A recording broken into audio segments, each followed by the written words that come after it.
Hello, everyone, and welcome back to the 2023 Hack Summit. We have the privilege of being joined today by Hester Peirce, who's a commissioner at the Securities and Exchange Commission. And Hester's going to be interviewed by Daniel Belawski, who's on the Hack Summit team and the General Counsel and Chief Compliance Officer for Hack Summit. This is going to be an incredible interview. We're very lucky to have Hester here today, especially given all of the recent news that's crypto regulation related. And so it's a very timely interview. And Hester, thank you very much for being here today. It's a pleasure to be here. Thank you for having me. Yeah. Great. So I'm going to go ahead and hire myself, and Daniel, take it away. Thanks so much, Ed. Yeah, as Ed mentioned, Daniel Belawski. I'm the General Counsel of Hack VC, and we are indeed absolutely thrilled to have Hester Peirce here. Commissioner, thank you so much for taking the time. Daniel, thanks for having me. It's a delight to be here, and I do have to give you my disclaimer, which is that my views are my own views, not necessarily those of the SEC or my fellow commissioners. And I'm looking forward to our conversation. Yeah, absolutely. So we only have 30 minutes, but I'd still like to try to split it up into 3 different sections. So the first, to learn a bit more about you and about the commission. The second, to discuss the current state of crypto regulation, which obviously there's a lot to talk about there. And lastly, maybe to peer into the future a little bit and consider what might lie ahead. So with that, let's start maybe learning a bit about you. If you could tell us about your background and your path to becoming an SEC commissioner, that'd be great. Sure. So I am a lawyer by training, at least, and but had an economics undergraduate degree, and so I ended up in securities law because it was a nice mixture of those two. Spent a couple years at a law firm, and then ended up coming over to the SEC as a lawyer in the division that reviews mutual fund rulemakings, actually. So not what probably I would have envisioned doing when I was in law school, but it was really a really interesting place to learn about the SEC. And so I spent 8 years at the SEC, and then I left, went and worked on Capitol Hill for a little bit, then went and worked at a regulatory think tank for several years, and then was able to come back to the SEC as a commissioner. And that was something that I really, again, hadn't thought about doing, but when I was presented with the opportunity, I thought it would be a great chance to think about policy in an area that I care a lot about, which is capital markets. I think the capital markets are so important to the lives of and prosperity of people in this country and throughout the world, actually. And so that was something that really attracted me to the agency, and something specifically that I knew from my time before at the SEC was that innovation is not necessarily this agency or any agency's strong suit. And so are there things that we can do to change that culture a little bit? Well, as you can see, we'll probably talk about a little later, I haven't totally succeeded at that task, but I've been here since 2018, and it's something that I'm still working on trying to change. Absolutely, clearly working hard on it. Turning to sort of the SEC as an institution, the purpose, can you maybe start with, when the SEC is doing its job, what is it doing? The SEC is a government agency that has a mission, which is a threefold mission: protecting investors, facilitating capital formation, and fostering fair, orderly, and efficient markets. Well, what does that mean in practice? We regulate investment advisors, we regulate broker-dealers, we regulate the stock exchanges. We regulate public companies when they're trying to raise money. They put out disclosures, and we review those disclosures. So we have a broad remit, and we write rules. We conduct examinations of investment advisors and other regulated entities. And then if people don't comply with the rules, we bring enforcement actions. So that's kind of the bread and butter of what we do. That means that my daily job is very varied. I'm working on writing rules, reviewing rules, really, in my capacity, and then reviewing enforcement actions. And we're a bit unusual, actually, as in terms of structure. We're a commission, which means that we make just the 5 commissioners make all the decisions, by and large. There's some that get delegated down to the staff, but when we vote on enforcement actions, it's the 5 of us voting. And when we vote on a new rule, it's the 5 of us voting. There is one commissioner, and that's not me who's the chairman, that's Chair Gensler. And he gets to set the agenda. So the rulemaking agenda is his to set. And he also, the staff all report to him, and he has control over the budget. So there's a lot of power that goes along with being the chair, but he has to get at least 2 other people to go along with his vote if he wants a rule to be adopted or if he wants an enforcement action to be initiated. Yeah, it's very helpful. And so the decision-making process, we talked, in the green room right before this about, the Supreme Court, people kind of do their own thing. They read, their own writing, and they don't actually like sit down and discuss things and argue and debate back and forth and, healthy argument. How does it work at the SEC? So the SEC has it has to comply with something called the Sunshine Act, which means that if the 5 of us want to all be in a room together, it has to be either a public meeting that everyone can watch, or we have to have a closed meeting, which we have to announce ahead of time. So we say, we're having a closed meeting to discuss enforcement matters. And so that is a time when we can all, 5 of us, get in a room together and we can really have a discussion about an enforcement action. And the staff is there to present their recommendation, and then we can discuss it. In an open meeting, which you can watch online, we have those public meetings, and there the staff presents a rulemaking recommendation, which we then vote on. Those tend to be a little bit more stylized in terms of, we typically, the staff will present the recommendation, and then each one of us will give a statement. But a lot of the negotiations really go on before that happens, in the sense that we can't all 5 be in the room. In fact, no more than 2 of us can be in the room discussing something together. But we can talk with one another, and our staffs talk to each other, and we're talking, like I will talk to the staff of a division that's writing a rule. So a lot of the conversations actually happen at the staff level, and then kind of percolate up through the staff. So it's a little more complicated, and the reason for having that kind of a complicated rule is we don't want to be in a situation where decision making is happening behind closed doors, unless it's about an enforcement action, which for obvious reasons you wouldn't want to have us debating in public about enforcement actions. Absolutely. Okay, shifting to crypto. You have become one of the active voices supporting at least transparency and kind of dialogue with the crypto industry. When did you become interested in crypto, and kind of what sparked that? Well, I first heard about crypto, I would say, I always forget the year, but probably around 2014, I'm guessing. Some colleagues of mine in my last job were working on issues around Bitcoin specifically. And so that was when I first heard about it. And I thought it was a very interesting concept. I mean, I love hearing about people who are trying to, they're looking at problems that we have, and they're trying to figure out new solutions to those problems.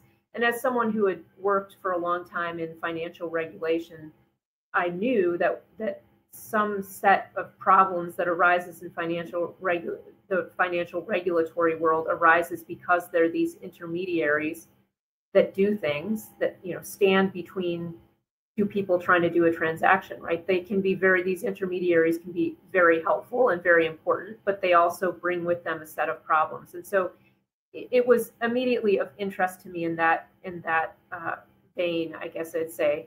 But I didn't do a lot with, I just sort of followed my colleagues' work. It wasn't really until I got to the SEC in 2018 when there was a lot happening in the crypto world, and it was starting to intersect with what was happening at the SEC, that I started to see that this was really a chance for us as an agency to stand out and say, you know what, here's something that is new, and we have to figure out how to fit it in the regulatory structure without forcing it to become something other than what it's we don't want to force it into our mold. We want to allow it to both become what it's supposed to be and achieve our important regulatory objectives that Congress gave us. So it was like a case study for innovation. Now, we haven't done so well on that so far, but that really, at that point, I got quite interested in trying to learn more about crypto, about the technology, although I'm not a technologist, so that's a big lift for me, but trying to learn more about what people were trying to do in the space and how it was intersecting with our securities laws. Yeah, absolutely. So let's turn to regulation, the topic of the day. So, I think we can start off with, how did we get to where we are, right? We're in a world right now of regulation by enforcement. We saw very little happen on the SEC side, for the last almost decade now in crypto. We've seen a bit, and now there's an onslaught. How did we get to where we are today? I think part of the problem is that a lot of this was happening, and it was happening so fast, like the ICO issues were happening so fast. And it was very hard for the agency to kind of get its arms around the issues and also where the intersections were with our securities laws. And so we started out, kind of slowly putting out the Dow report to say to people, there might be some issues here. And then really, I think the volume of everything that was happening was pretty overwhelming. There's one other thing I should say is there's a lot of other stuff that's happening at the SEC. Right now, we're extremely busy with a very big regulatory agenda, and that's always true. There's always a lot of stuff happening that has nothing to do with crypto. And so I think at first, it was just kind of not really spending a lot of time thinking about it, right? And then we had a chair change. Chair Gensler came in. He was someone who came with quite a bit of knowledge about crypto. And so I thought that would be a moment for us to really take a step back and try to craft a constructive road forward. But I think instead it's easier to just use the enforcement tool. We have other tools in our toolbox, but it's just easier to kind of use that after the fact rather than trying to craft this road forward. And so we're kind of in a dysfunctional place. Now, to be fair, right, look at 2022. A lot of bad things happened in 2022. And for someone who was already skeptical of crypto before 2022 and was already saying, well, it's all just, a place where people are doing illegal things anyway, and it's all just, supporting illegal activity. Then they see 2022 and they say, see, it's just a bunch of people trying to rip each other off. So why should we craft a framework for it? There's no purpose to do anything other than for a regulator than to do anything other than to bring enforcement actions. So I think there has been a disconnect between the industry and people interested in crypto and regulators. They really need to sit down together and understand. Regulators need to understand that there's more going on here. But I mean, I think as we talked about in the green room too, the perverse part of this is that by not doing something on the regulatory side to build a framework that works, we actually have made it harder for ourselves as regulators to figure out who the good people are, who the bad people are. And we've made it harder for people who are interested in maybe buying tokens, right? How can they distinguish a good project from a bad? We actually could have been helpful in that regard, and instead we haven't been. So it's not a great approach, and I think it's put us in a pretty bad position, even from our own perspective. Yeah, I completely agree. Do you think that outcome, right? There's some positives. So when I think of regulation by enforcement and what's good and what's bad about it, right? There's some good things, right? for those who are doing bad things, you punish the people that are doing bad things and you try to disincent those activities. On the other side, though, you might push people outside of the US, which would be a bad thing, right? You might chill innovation within the US as a result. Do you think that the majority at the commission, do they understand that? Are they okay with that? Or is it more, this is like, can they parse through those nuances? Well, I mean, my colleagues are very smart, so it certainly they can parse through that.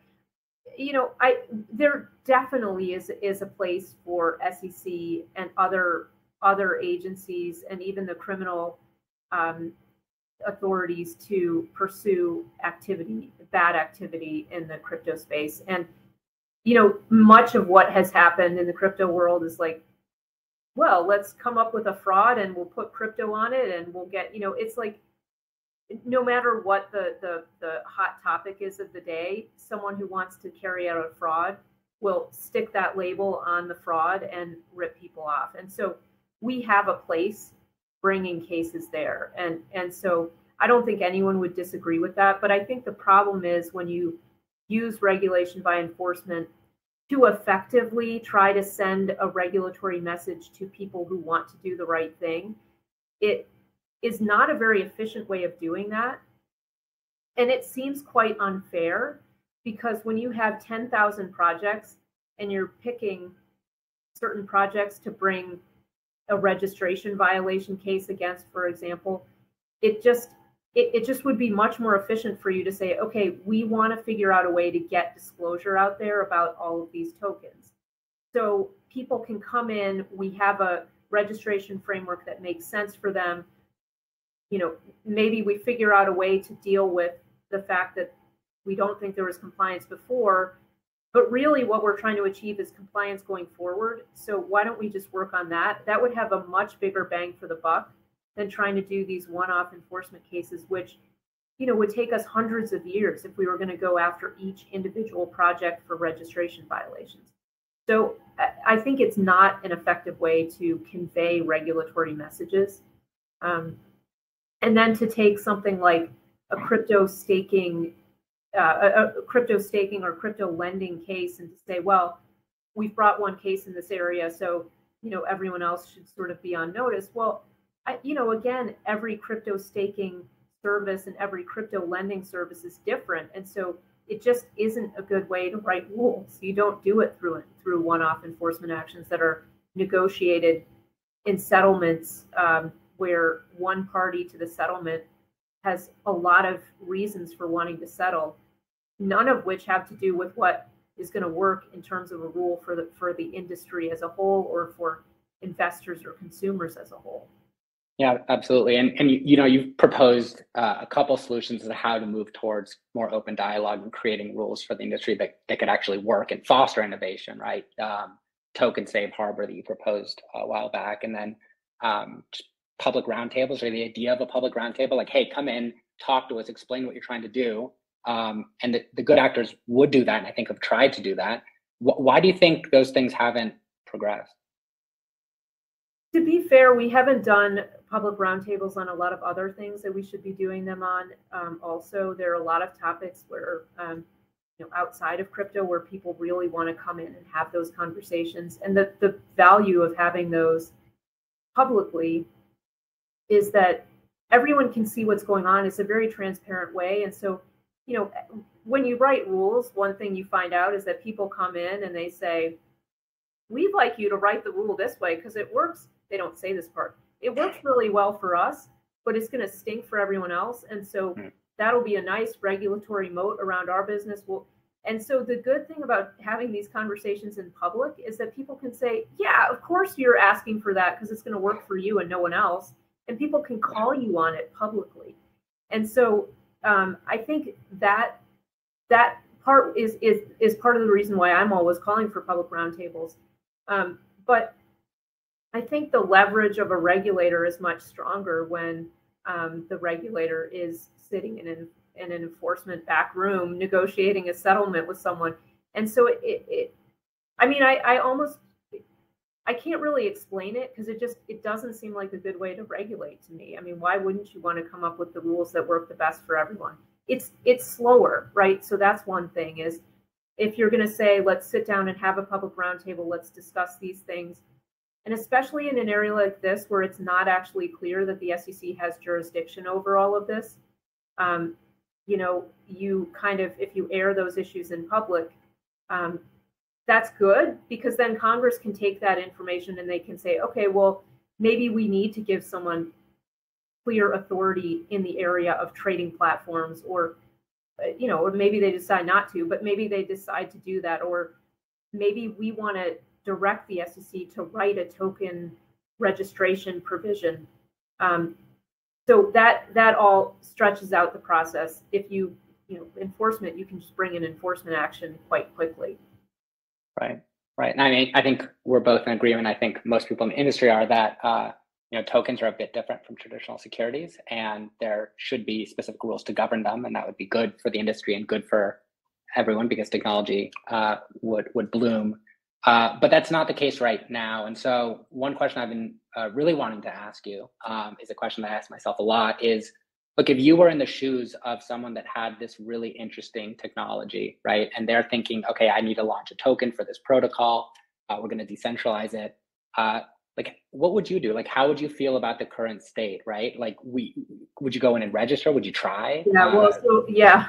I mean, totally fair question for you to ask. And part of the reason why I find my job quite difficult now is because I don't know how to answer that question.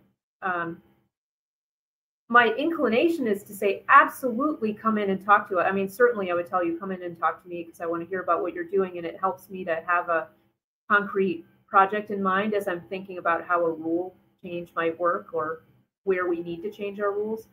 But the problem is, this come in and register mantra has not produced, I mean, very few examples of someone getting through the registration process. And often when the person gets through, when the entity gets through that process, it's a very lengthy process. It's a years-long process.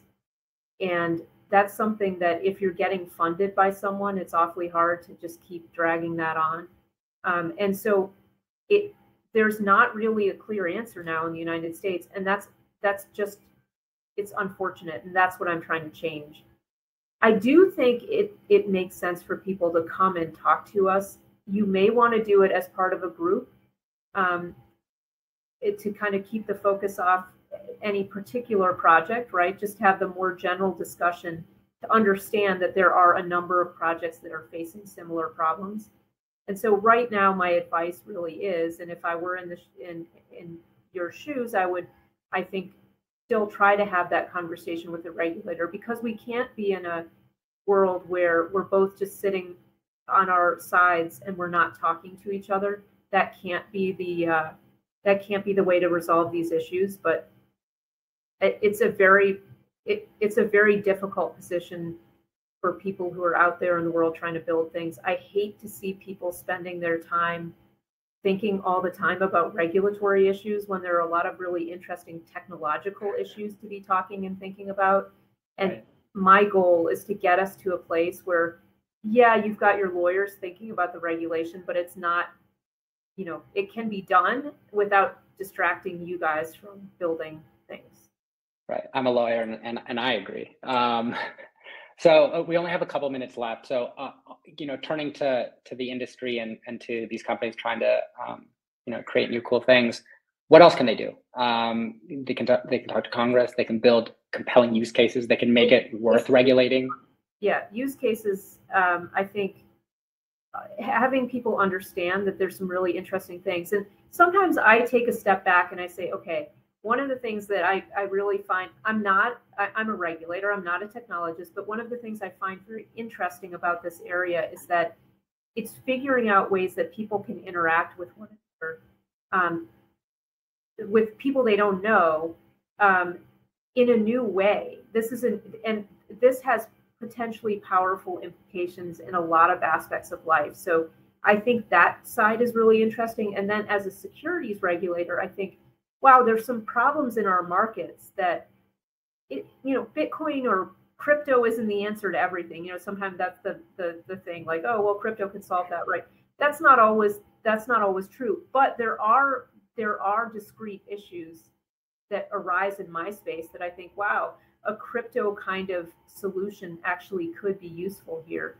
And so I think telling us about those solutions can also be a way in the door to say, hey, SEC, if you send the message that all crypto is bad, people are not actually going to spend any time experimenting with how it might change your space for the better. So use cases generally, but also specific use cases in our space. Absolutely. Okay, we have 1 minute and I have one last question. Is there a future for crypto in the US?